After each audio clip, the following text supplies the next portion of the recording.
This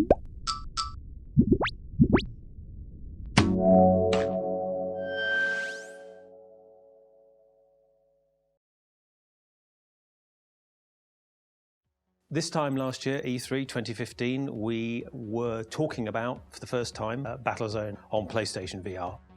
This time, a year later, we've got a lot more work that's gone in, got a ton of exciting things to show people, and very interested to hear the feedback.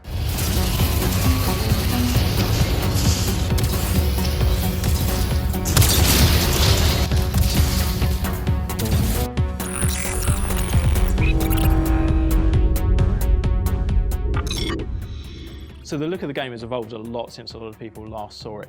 It's still faceted, it's still very polygonal, but it has a lot more fidelity and clarity, a lot more visual effects and a lot more detail. We kind of want that retro look, but we want to bring it in a modern way with modern processes and techniques and rendering techniques. So since the last demo, the cockpit has just actually been totally remade. We wanted to make it more sort of tangible, more believable, with realistic sized and scaled elements to it. But above and beyond anything, it has to support the HUD, the visual HUD that the player is looking at. So very much it's kind of works like wallpaper. There's a lot of things you'll look at, but actually once you're playing the game, you'll focus on the things that are giving you information. This time around, we've really made it much more state-of-the-art. It's more spacious, we've got more screens, more detail on the screens. We've opened up the views, so you've got a much better view outside of your cockpit as well. So all in all, you know, you're feeling like you're driving the most badass tank now.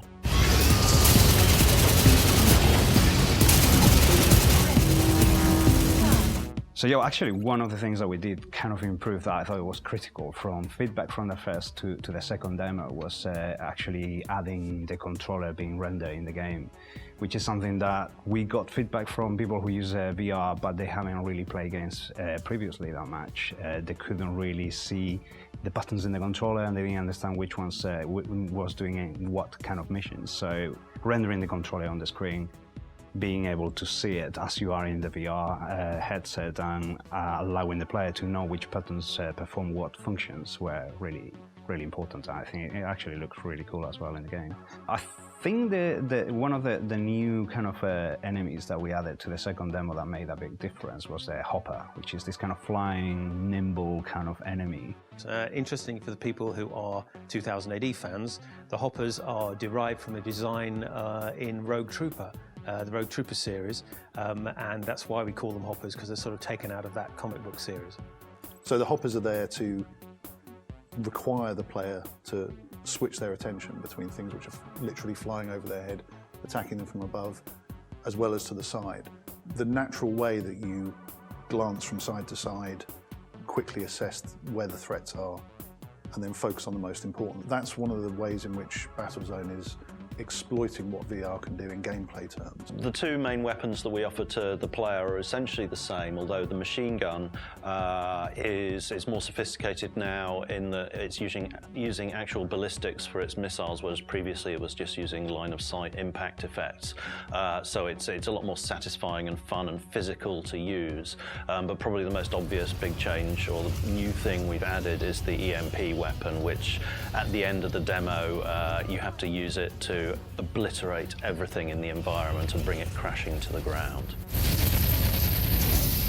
Environmental variability is really important. So we've created landscape types, and the game takes place in lots of different types of landscape. They're broadly sort of cyber looking, and they riff off the sort of cyber world, Tron world, original Battlezone world quite well. This is a really cutting-edge technology. Not many companies have it. There are no games out there that we can go to and look at and compare, and this is the benchmark and we need to be here. We see a lot of stuff in isolation. The press get to see a lot of other people's games, and they're kind of like the first people who can actually gauge VR games against other VR games, and we're coming out really positive. So that kind of really, you know, heartens us and makes us feel like we're doing something right, something positive. VR is a way of us showing a video game. And that video game's got to be good, and it will be good in 2D or 3D or VR or whatever type of game. That's the idea. We don't want to make a game that's a gimmick. It's a really good VR experience and really exciting, but Rebellion is set up to make great games, and this is a great game.